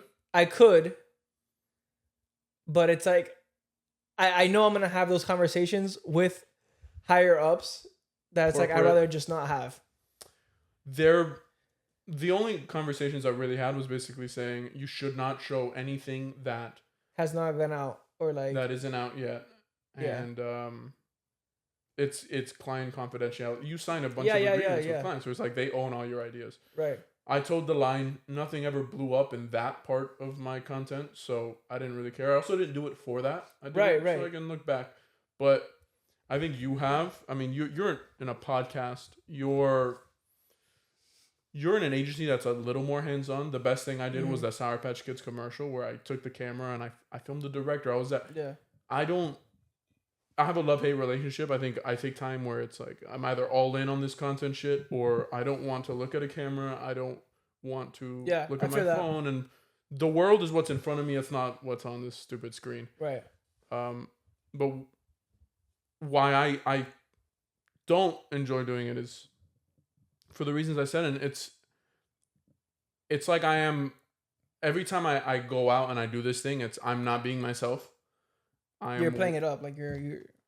I'm trying to think of what I can capture, what I want to remember, and that's a good thing because it gets me out of the fucking house. It's like, let me film everything because I don't want to film myself, at the crib doing absolutely nothing. Yeah, watching Sunday Night Football. But then, what am I living for? Right. Yeah. I don't think the phone helps in that sense, and I don't think I have the personality for it. I mean, I'm also like I'm hit or miss. I'm very moody, so it depends on the day if I want to socialize with the world. I think he's more akin to that, and I could see him being a streamer and people just following him around his day to day, even at work. But do we need that? Do we need another person who other people just binge watch online? That's a thought. Yeah. Do we need that? Is a conversation I've had even with myself when I decided to like start this up again, because I've taken breaks due to like, okay, like, is this what, like, this literally started innocently as like me and my 4 friends. It was called the Domino Table because me and my 4 friends would be playing dominoes during the pandemic and just talking shit. And we're like, bro, we should like every fucking group of friends, we should fucking record this. And it was that for a little bit, and it was cool. But it's also like, at that time, we were starting to get into our careers. People had different visions of like what my career was gonna be like, and it also got harder to record. And so every time I've started it up, I've been like, okay, like, well, what's my vision for this? Because I enjoy doing it. Why? I think it's good. Like what you said, it's like I want to look back on, like I said, How often do you replay your podcast then? every once in a while, if I'm like, kind of like for example, there's one I did with Elliot Muscat, who is the creative director behind Tiny's Data album. And that was a conversation that to me was super insightful as to like how he thinks of like marketing an album. One thing that stuck out to me, how he was like, before I think of a cover for an album, I think of what does the store look like. Like if this was a store, what would it look like? What's in there? Like what's the world around this album look like before coming Like up with him. Shush looks like this dude. it? So it's like, Does it? Could. Why not? Yeah, unfortunately, yes. so that yeah, that's a good analogy. yeah, so that convo was like super inspiring to me. I also, in interviewing artists, I feel like it gets me out of my creative bubble. It helps me meet new people who I wouldn't otherwise. And then it also serves as like kind of like I kind of get to play journalist and like share people's stories who otherwise wouldn't have been shared in the space. Also, I think about death a lot. Okay. And I think I think about death a lot, and I think about like I don't know if you've thought about this of like like I've thought about I wish I would have been able to see what my like great ancestors were doing. What the fuck was their life? Podcasts. So It's in your blood. So it's like, I'm like, damn, like maybe one day, like maybe they don't, but it's like my fucking descendants will be like, yo, what the fuck was my great grandfather like? And it's like, there's a digital footprint of that, of the conversations, we had. And if they like it, cool. If they don't, it also like whatever. Like it helps somebody, bro. I don't know. Like at the end of the day, because some people actually do generally like reach out and like they're like, yo, like this was like a really cool, like at the very least, yo, you put me onto an artist, or like you put me onto this, or like whatever. So I genuinely enjoy doing it because of that. How much entertainment is valid? What do you mean? For you to like think that you're doing something meaningful, if that made any sense. Like, do you feel like is this that we do? Because in a way we're in the same realm, right? Right. Is it purely entertaining, or is it like some of it? I mean, it started off as entertaining. Like at least, dude, I'm talking about like I ended up doing with my 3 other friends. We ended up doing a live show, which when we started the podcast, I was like, bro. Now this was like I said, like we started in the pandemic, right. and podcasts were starting to be huge because people were at home a lot. Right. People were consuming a lot of podcasts. We started it because we were those people who consumed it a lot. Right. I'm talking about like the Andrew Schultzes, like those type of fucking hilarious. And like because of those, it's like, all right, like I'm gonna like why not? I have this stuff, like I'll do my own. And obviously, I didn't have all this stuff I have now. Right. It was a very a very simple setup. It was literally one mic for all of us, and like one little Zoom recorder, and that was it. And yeah, I lost my train of thought. But yeah, it started off as more like entertaining, and I think there's a balance. Like I like to think of like what my style would be as like a middle ground between like a Zane Lowe and a Chente Drach. If you know, like Chente Drach, bro, he talks about like fucking like the most random shit. 100%. But his interviews feel authentic because you're getting like the real person on at the other side of the table with him. Right, like Joe. Right. So it's like you get like the funniness that he brings, or like just like the everyday man with like the Zane Lowe, because I feel like Zane really just genuinely like is a fan of the art or of music, for example. Like he's not trying to critique your thing. He's trying to like just like appreciate it with you and go in that right. And you talk about like, yo, what'd you feel when you made this, like whatever, and then that's where I try to like balance the two sides of like, let's make it relatable, let's make it like 100%. You're just chilling, but you're also getting some gems. I realize about what you're saying because there's in our friend group, there's this guy called JP. Shout out to you. He streams. And when he's 18, so it's the age difference with me. It's like almost like 8 to 9 years. Yeah, you feel.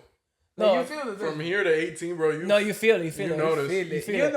You know when somebody is like, yeah, not your age. Dude, my brother's 21, and I feel like it's like a total like difference. Yeah. I'm older than him by 6 years. Right, but it feels like a big difference. Yeah, it feels. I think 2 years already. Like anything born after 2000. Yeah, he was born 2003. They had like the iPad they charge up like every night with USB-C. There are exceptions. Like Skia. It's not an umbilical cord. Skia is 19. USB-C. And when you're with Skia, it doesn't feel like he's 19. Sebastian is 22. You're right. I feel it more with Sebas. Right, because Skia is like Skia because Skia's just also I don't know. Because Skia is right about no auto-tune. So fuck that. Autotune y patria, muchachos. but the reality of the case is, when I was talking to JP, like, this is just a jit that is texting me, like, on my DMs, like, yo, like, I love your music, and I do an interview with you, and I was like, yeah, sure, like, I'm nobody, like, I don't give a fuck.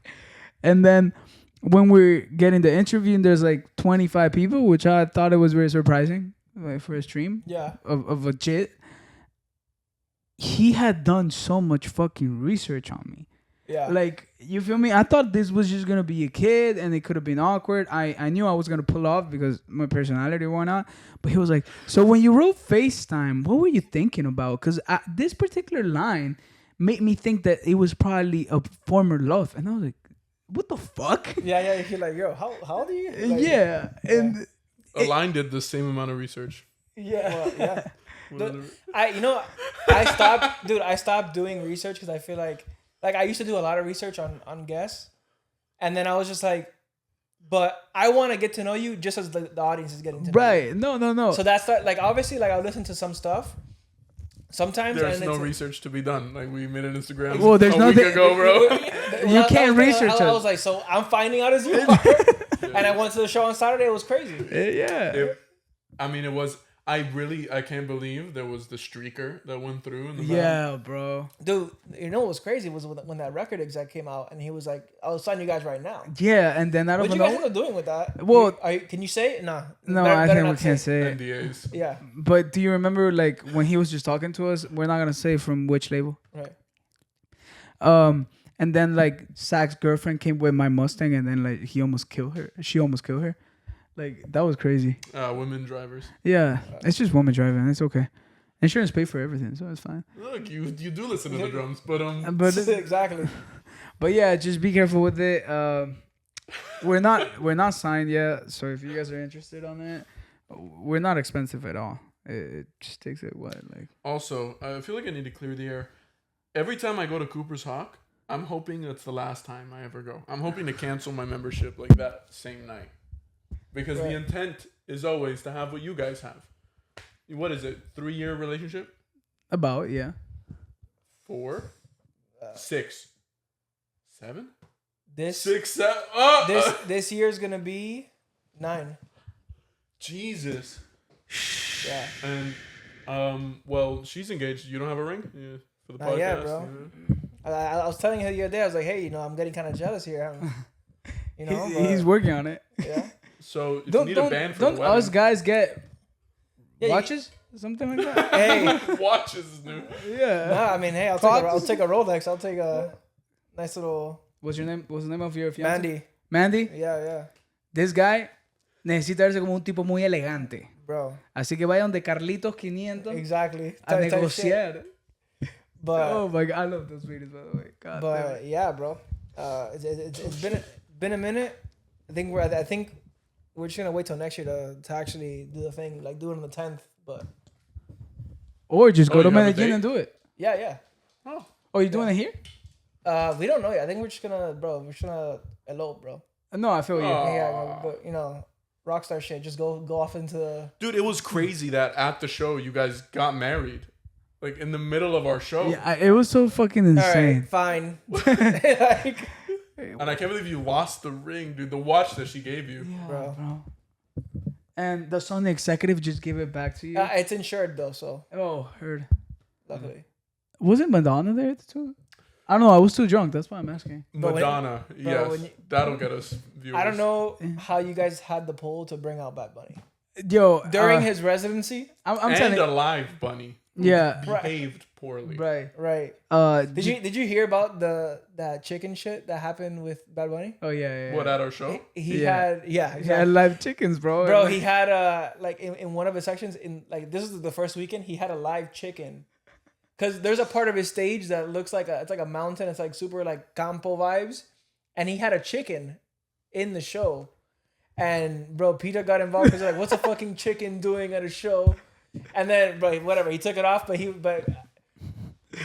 Peter doesn't like Bad Bunny. Yeah, bro. Because he came out in like his last concert. He came out in a horse Oh, to the concert.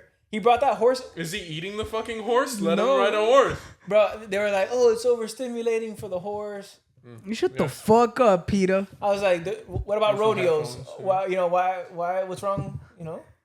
But Yo, that's But like yeah. the most famous horse right now in the world. I mean, Yeah, and that chicken too. Like Jesus. that chicken had articles written about it. Yeah, that chicken's not gonna be teriyaki anytime soon, bro. I'm Bro. telling you that right now. That was But a great one. but yeah, do you remember? I just beat Al Benito and he pulled up. Yeah, I mean, I think he's coming later. So Yeah. that's because of you guys. I wouldn't say because of us. It was probably Tanis. Yeah, our guitarist. Yeah, our guitar player. He has a great connection with him. And honestly, oh guys, the horse pulled up, right? But you came out in it, in the horse, I came out on the horse. on the horse. Guys, I'm I know you're probably not believing what we're saying, but I was like high on on oxycodone, the horse, so that's why I'm gay. saying Huh? What'd you say? I was high on oxycodone, so I don't remember like what happened that day. I was just singing Oxycodone? oxycodone, Sing it oxycodone. on. Novocaine. I don't know Go anything. say it in Spanish. It's fine. We need you to speak Spanish. I know, predominantly, man. For this to work. Bro, who are you guys? You guys talked about like references of you guys thinking like feeling like you're like the first to do it. But do you have any Latin bands right now that you're like, yo, these guys are doing like? I've shown them a lot of Latin bands, not because they don't listen to them, but just because I tengo un repertorio más grande en mi cabeza. Pero les mostré mucho de Soda Stereo, de Los Mesoneros de Venezuela, que Luis Jiménez, que es un cantautor increíble, tiene canciones que se parecen un poco, o sea, que nosotros como que por ahí nos hemos ido melódicamente. Obviamente Soda Stereo. A ellos les gusta mucho Nanitos Verde y Maná. A mí particularmente no me encanta Maná. Your cousin told me this band. They're good, dude. Yeah, Vino Le Versus. Yeah. Oh, they're very good too. Y bueno, yo soy de Ecuador, Guayaquil, y hay algunas bandas que a mí me shapearon, por así decirlo, como que mi identidad musical. See, you can use that word. You Yeah. can use shapear. ¿Me entiendes? It's not a Spanish word. It's Or Oh, not an English word. repostear. It's a bunch of bullshit. It's a Spanglish word. Shapear. Bro, it's a feeling. You don't get it. You don't get it. Gringo, don't come. See, that's an example of the Spanglish working out. I thought we were a team, bro. We are. Come on. So midway there. But yeah, so stuff like that. There's this great band in Ecuador. I really hope they're going big. The singer is a not super close friend of mine. He's a very close acquaintance. Their name is Tombo. I haven't really showed it to you guys, but they're fucking doing an amazing sort of indie sound. And I think what they need on their behalf, so we even experiment more with their sound, is just like sort of get more into that spectrum. Because obviously we do have similar references on English rock. Yeah. But given of how I write, I think more Latin influence is probably gonna do us better. I don't know if you agree though. I don't listen to lyrics or You just the vibe. singer. Yeah, melodies, yes. So that's why I don't think the language is really a matter. I guess I default to English because it's the most popular language, and it's the one I speak. But yeah, I'm more influenced by the feeling the rest of it evokes. I like darker, moodier shit, so that's why I do lean more grunge. I don't play it as much. I really like Audio Slave. I think that's super group when Chris Cornell came in, and that's a singer I fucking know. that's not the stuff I typically play. And I commend it more. Like, one of my favorite drummers is Carter Buford from Dave Matthews Band. Okay. It's shit I would never play. And it's so intricate, and I like it because I wouldn't play it. The stuff Gotcha. I play, I think it's closer to like Arctic Monkey stuff. Mm-hmm. It's more alternative rock, not newer alternative rock. I would love to make like the Smiths type of music, you know? And I think it's kind of the edge of where he says trauma a lot. I don't know how traumatized you are, dude, but it's making really good music. So Yeah. I really hope you and your girl keep arguing. Well, it's not only because of my girlfriend, but yeah. My girlfriend's she's a trauma healer. She's a trauma healer. Okay. So our next album's gonna suck. Yeah. Bro, she's been saying, bro, should I just break up with you for like a season? Type shit. Right. She's been saying that to you? She's been saying like, yo, I love you to death and I want to marry you, but I don't know, but maybe she should because the music is about to get fire. Should you just say that right now?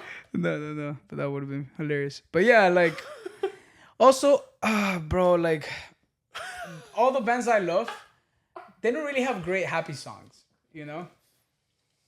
Besides Benito, but you see what I'm doing?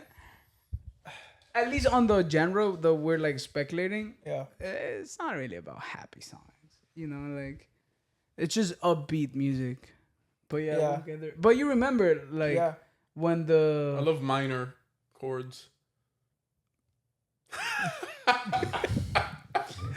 That's genuinely, we only have like one song. Oh, that also reminded me. You remember when Diddy pulled up in the show?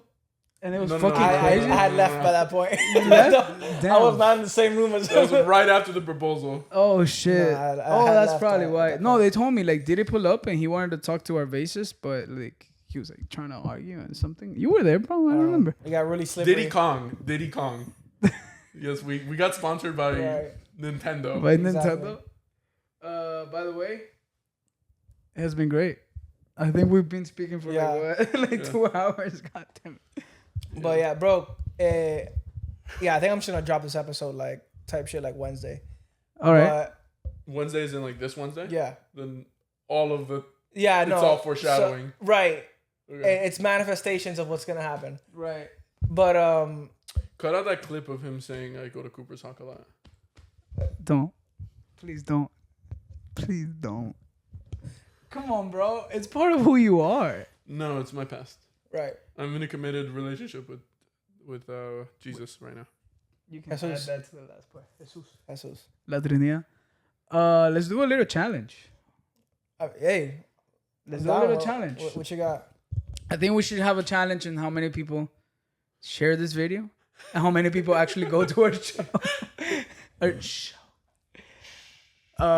So how many shares do you want on this video? Brother, you I want you to set the expectation. Let's do 500 shares. 500 shares. We have 100 followers right now, bro. Hey, let's do it. That's like all my subscribers. So if all of y'all watch this shit, everybody share. But what happens if they do? That we're yesterday's price not today's price. No, bro. You gotta say. I gotta put you on the spot right now. What happens if you get 500 shares on this particular podcast? We're gonna do some crazy shit at the show. We already did. Right. At the next one. On the next one. If we get 500 shares, Andrew has to move back to Miami. Okay. No. Yes. We're gonna need a little more than that. If you get 500 shares and a job offer from apparently, right. We need you to chug at least 10 Casa Luz. Bro, that's a regular. that's a regular. No, but like on a stream, I'll do it. Yeah, on the stream. 10 Casa Luz. Shotgun wanted our show. Right. We're gonna get sponsored by it. Right. Bro, we already did it. You've already done. You've already done it. Yeah. I can't believe you did 6. Bro. Wasn't it like crazy. 8? Dude, you can't. You shouldn't shotgun a cocktail. That's sad. Why not? Nah, because the whole point of a cocktail is you're watering down the good parts to make it taste like juice. How will you So know why that? are you shotgunning juice? I just had one right now. I don't see it. Where it's is good. it? It tasted good, guys. Yeah. Where is it? It's just a cocktail. Okay, so if we get to 500 likes, oh, nah. shares, not likes. Bro, 500 shares. I better see you at the show, and everyone's gonna have a shotgun moment with this. All right, if we get It's a collective shotgun. let's do something. All right, let's make it even more interesting. Even I'm though like, this is on the I'm past, thinking, and I'm like, I don't know what the deal is out there. 500 shares, and we'll take all you can drink Casalu. Ooh. We'll pay for it. We'll pay for it. We'll pay for it. We'll pay for it. Okay. We'll pay for it. All you can drink Casalu, but we need a. Yeah. You already said it. You'll pay for it. I'll pay for I'm it. gonna replay it on the. Hey Tanish, I have your credit card number. And how many tickets should we sell minimum? We have it capped at 100. Any more, it'll be like overflowing. Right. Well, if we sell 100 tickets, We're on our way. Yeah. right. If we don't sell 100 We've tickets, at least sold. we'll shave our heads. Dude, what are these? Like, Yeah, he hasn't thought about this. where is this coming from? He's man? brainstorming on the spot. Bro, this is my intrusive thoughts just pulling up.